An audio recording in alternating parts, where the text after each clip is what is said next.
बिस्मिल्लाहिर्रहमानिर्रहीम, अस्सलामु अलैकुम, welcome to brainstorm study point.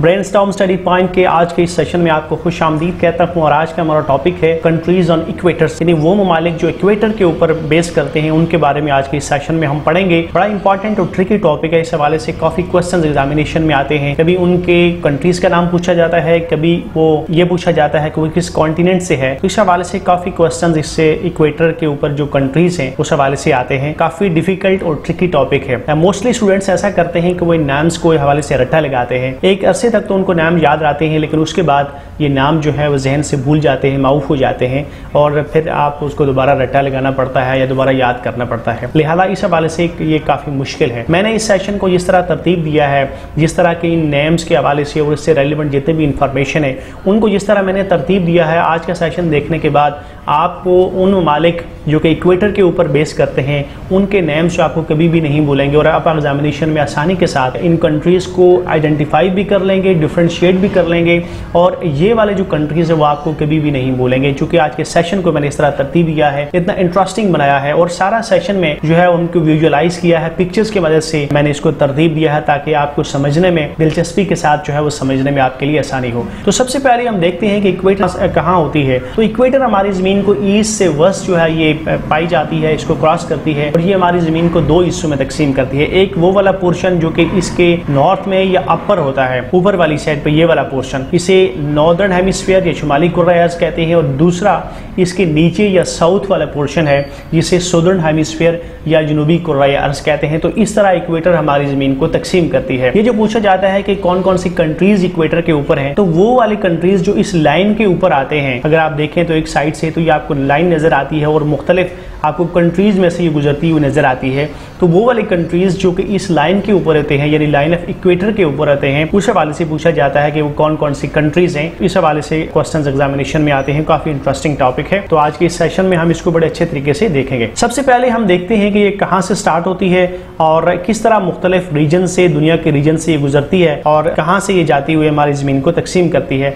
तो इस तरह ये स्टार्ट होती है। आप देख रहे हैं सबसे पहले पैसिफिक ओशन, उसके बाद साउथ अमेरिकन कॉन्टिनेंट, उसके बाद अटलांटिक ओशन, उसके बाद अफ्रीकन कॉन्टिनेंट, फिर इंडियन ओशन, और इंडियन ओशन के बाद गुजरते हुए ये एशियन कॉन्टिनेंट से गुजरते हुए दोबारा पैसिफिक ओशन में जाती है। तो इस तरह ये हमारी जमीन को सेंटर में से गुजरती है। तो फर्स्ट बॉडी जो इसकी क्रॉस करती है वो ये वाली है, जिसे कहते हैं पैसिफिक ओशन। उसके बाद सेकंड बॉडी जो है ये लैंड बॉडी है।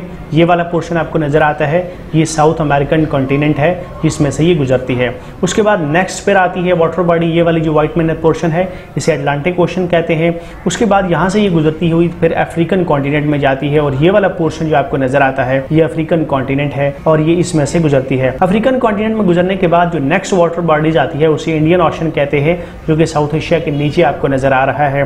जबकि उसके बाद ये वाली जो लैंड बेसिस है ये एशियन कॉन्टिनेंट है, और उसके बाद नेक्स्ट जब यहाँ पे जाती है तो फिर ये पैसिफिक ओशन में जाती है। तो इस तरह ये हमारी जमीन के बीच में से गुजरती है और हमारी जमीन की मुख्तलिफ लैंड बॉडीज और वाटर बॉडीज को डिवाइड करती है। अब हम इस पिक्चर की मदद से देखेंगे कि वो कौन कौन से कंट्रीज हैं जो कि इक्वेटर के ऊपर बेस करते हैं। तो सबसे पहला मुल्क जो कि साउथ अमेरिकन कॉन्टिनेंट से है जिसमें से इक्वेटर गुजरती है उसे इक्वाडोर कहते हैं। इक्वाडोर का नेबरिंग कंट्री जिसमें से इक्वेटर गुजरती है उसे कोलंबिया कहते हैं।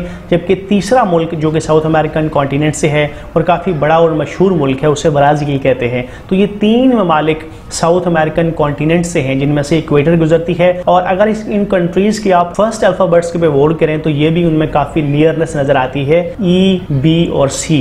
तो इस हवाले से हम अगर ए, बी, सी को हम पुकारते हैं तो उस हवाले से भी हमें इनमें नियरनेस और प्रॉक्सिमिटी नजर आती है। तो वही प्रॉक्सिमिटी और नियरनेस यहाँ भी हमें पाई जाती है इनकी लोकेशन के हवाले से और इक्वेटर के ऊपर बेस करने के हवाले से। तो ये वाला जो पोर्शन आपको नजर आता है ये साउथ अमेरिकन कॉन्टिनेंट है, और साउथ अमेरिकन कॉन्टिनेंट के तीन कंट्रीज हैं जिनमें से इक्वेटर गुजरती है। साउथ अमेरिकन कॉन्टिनेंट से गुजरने के बाद जब ये अटलांटिक ओशन क्रॉस करती है तो उसके बाद इक्वेटर दाखिल होती है अफ्रीकन कॉन्टिनेंट में, और अफ्रीकन कॉन्टिनेंट से थोड़ा बाहर एक आइलैंड कंट्री है जिसे साओ टोमी एंड फ्रांसिस कहते हैं, जो फर्स्ट कंट्री है जिसका ताल्लुक अफ्रीका से है जिसमें से इक्वेटर गुजरती है। तो इस मुल्क को याद करने का बड़ा आसान तरीका यह है कि इसका नाम अपने अंदर बड़ा यूनिक है, काफ़ी लंबा चौड़ा इसका नाम है। तो इस हवाले से इसकी यूनिकनेस जो है उसके नाम में पाई जाती है, साओ टोमी एंड फ्रांसिस इसका नाम है। दूसरा मुल्क जिसका ताल्लुक अफ्रीकन कॉन्टिनेंट से है जिसमें से इक्वेटर गुजरती है उसे गैबोन कहते हैं, और गैबोन के बाद उसका नेबरिंग कंट्री है जिसे कॉन्गो कहते हैं। ये निस्बतन जो है वो छोटा मुल्क है, जबकि इसका नेबरिंग कंट्री जो है वो खासा बड़ा मुल्क है और उसका नाम है democratic Republic of Congo. Democratic Republic of Congo से गुजरने के बाद जो नेक्स्ट कंट्री जिसमें से गुजरती है उसे युगांडा कहते हैं, और युगांडा और उसका नेबरिंग कंट्री जो है वो कीनिया, और कीनिया के बाद जो नेक्स्ट कंट्री आता है जिसमें से गुजरती है वो इंडियन ओशन के साथ उसकी बाउंड्रीज लगती हैं, और ये मुल्क जो है ये सोमालिया है। तो इस तरह ये ममालिक हैं जिनका ताल्लुक अफ्रीकन कॉन्टिनेंट से है और इनमें से इक्वेटर गुजरती है। तो इन सारे के सारे ममालिक का ताल्लुक अफ्रीकन कॉन्टिनेंट से है। अब अगर यहाँ पे हम देखें तो इनकी तादाद जो है वो 7 है, और इस हवाले से आपने जो चीज़ याद रखनी है, जो चीज़ जहननशीन करनी है वो ये है कि अफ्रीकन कॉन्टिनेंट में सबसे ज़्यादा ममालिक वो पाए जाते हैं जिनमें से इक्वेटर गुजरती है। तो 7 countries are there through which equator passes, and these all the 7 countries are from African continent. या अगर आपसे ये सवाल पूछा जाए कि दुनिया में सबसे ज्यादा किस कॉन्टिनेंट्स के जो कंट्रीज हैं वो इक्वेटर पे बेस करते हैं, तो अफ्रीकन कॉन्टिनेंट है, जिसके 7 कंट्रीज जो है बेस करते हैं इक्वेटर के ऊपर या इक्वेटर के ऊपर वाक़ई है। अफ्रीका से गुजरने के बाद जो नेक्स्ट कंट्री आता है जिसका ताल्लुक एशिया से है, ये भी आइलैंड कंट्री है और उसे मालदीव्स कहते हैं। और मालदीव के बाद जो नेक्स्ट कंट्री आता है वो इंडोनेशिया है। बहुत सारे आइलैंड के ऊपर ये कंट्री भी बेस करता है। और उसके बाद जो लास्ट में कंट्री आता है उसे किरिबाती कहते हैं। तो इस तरह एशियन कॉन्टिनेंट से 3 ममालिक ऐसे हैं जो इक्वेटर के ऊपर पाए जाते हैं, उनमें मालदीव, इंडोनेशिया और किरिबात। तो इन तीनों ममालिक का ताल्लुक जो है वो एशियन कॉन्टिनेंट के साथ है। अब हमारे पास वो लिस्ट कंप्लीट हो गई है जो कि कंट्रीज के हवाले से है जो इक्वेटर के ऊपर पाए जाते हैं। हम थोड़ा सा उनको ग्रुप कर लेते हैं ताकि हमारे लिए समझने में आसानी हो। सबसे पहली बात जो आपने याद रखनी है वो ये है कि अफ्रीका वो वाहिद कॉन्टिनेंट है जिसमें से सबसे ज्यादा कंट्रीज इक्वेटर के ऊपर बेस करते हैं, और नंबर ऑफ कंट्रीज जो है ये 7 है जिनमें से इक्वेटर गुजरती है। दूसरी बात ये है कि दूसरा कॉन्टिनेंट जिसमें से इक्वेटर गुजरती है वो साउथ अमेरिका है, और इसमें से 3 ममालिक ऐसे हैं जिनमें से इक्वेटर गुजरती है, और 3 ममालिक ही ऐसे हैं जिनका ताल्लुक एशिया के साथ है और इनमें से इक्वेटर गुजरती है। तो कुल मिलाकर 13 कंट्रीज हो गए जिनमें से इक्वेटर गुजरती है। 7 कंट्रीज जो है अफ्रीकन कॉन्टिनेंट से उनका ताल्लुक है, 3 कंट्रीज का ताल्लुक साउथ अमेरिका से है, जबकि 3 कंट्रीज का ताल्लुक एशिया के साथ है। अब हम थोड़ा सा देख लेते हैं कि हमने इनको ज़हननशीन किस तरह करना है, याद किस तरह करना है। तो सबसे पहले हम अफ्रीकन कॉन्टिनेंट से स्टार्ट कर लेते हैं। तो इन 3 ममालिक को जो युगांडा, सोमालिया और कीनिया, और अगर इनकी हम यहाँ पे लोकेशन भी देखते हैं तो हमें वो एक दूसरे के साथ बिल्कुल जो है वो मिले हुए नज़र आते हैं। यहाँ पे हम देखते हैं। तो इस हवाले से आप इन 3 कंट्रीज़ को एक ग्रुप की सूरत में आप याद रखें। इन तीनों ममालिक का एक ग्रुप बना लें, युगांडा, कीनिया और सोमालिया का। उसके बाद 2 ममालिक जो नेक्स्ट आते हैं वो है Congo and democratic Republic of Congo. इनका नाम भी तकरीबन एक जैसा है, और इनको आप ग्रुप बना लें तो ये 3 और 2 5 ममालिक हो जाते हैं। उसके बाद साओ टोमी एंड प्रिंसिप वो मुल्क है कि जिसका नाम काफ़ी यूनिक है, और इसकी यूनिकनेस जो है वो इसके नाम के हवाले से ऐसी है कि वो किसी और कंट्री के साथ अटैच नहीं हो सकती। तो इसका नाम अपने अंदर बड़ा यूनिक है, काफ़ी लंबा नाम भी है और यूनिक भी है और डिफरेंट नाम भी है। तो इस हवाले से आपके जहन नशीन रहेगा।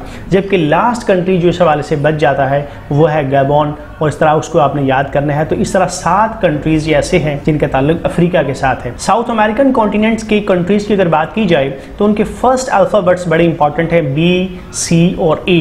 और अगर हम ABC को अगर हम पकाते हैं या पढ़ते हैं तो ABCE और इस तरह इसके हवाले से भी हमें एक दूसरे के साथ बड़ी मुमासलत नज़र आती है, बड़ी नियरनेस नज़र आती है। तो वो इक्वेटर के हवाले से यहाँ पाई जाती है। B से ब्राज़ील, देन C से कोलंबिया, और फिर D छोड़ के E से इक्वाडोर। तो इस तरह ये तीनों ममालिक B, C और E की एब्रीविएशन और फर्स्ट अल्फ़ाबेट्स के हवाले से काफ़ी आसान है। जबकि एशियन कॉन्टिनेंट के साथ जो 3 ममालिक हैं, 2 ममालिक तो ये आइलैंड कंट्रीज़ हैं, आपने जानसीन करना है, एक तो मालदीव और दूसरा है Indonesia.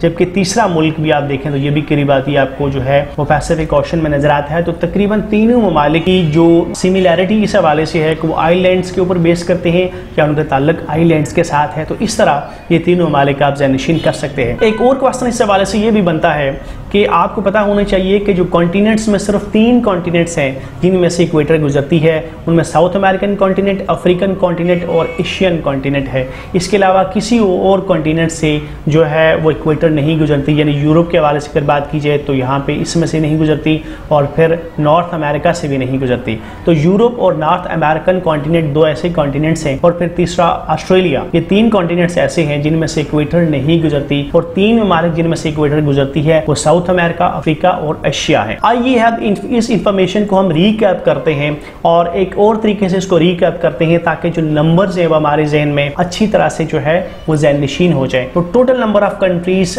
That are located on equator are 30। हम पहले देख चुके हैं 13 ममालिक ऐसे हैं जो कि इक्वेटर के ऊपर पाए जाते हैं। अब वो 13 ममालिक कहाँ पाए जाते हैं, किन कॉन्टिनेंट्स में हैं? तो सबसे पहले साउथ अमेरिका जो है उसमें से 3 ममालिक हैं जो कि इक्वेटर पे पाए जाते हैं, इक्वाडोर, कोलंबिया और ब्राज़ील। और हमने उनके फर्स्ट अल्फ़ाबेट्स के हवाले से ट्रिक बनाई है क्योंकि फर्स्ट अल्फ़ाबेट जो है वो एक दूसरे के साथ बड़ी मुमासलत रखते हैं, लिहाजा बी, सी और ई के हवाले से आपने इनको ज़हनशीन करना है। नेक्स्ट कॉन्टिनेंट है जनाब अफ्रीका, और अफ्रीका के 7 कंट्रीज़ हैं जो कि इक्वेटर के ऊपर बेस करते हैं। और अफ्रीका को ये एजाज़ भी हासिल है कि सबसे ज़्यादा जो कंट्रीज़ हैं जो इक्वेटर के ऊपर पाए जाते हैं उनका ताल्लुक अफ्रीकन कॉन्टिनेंट के साथ है।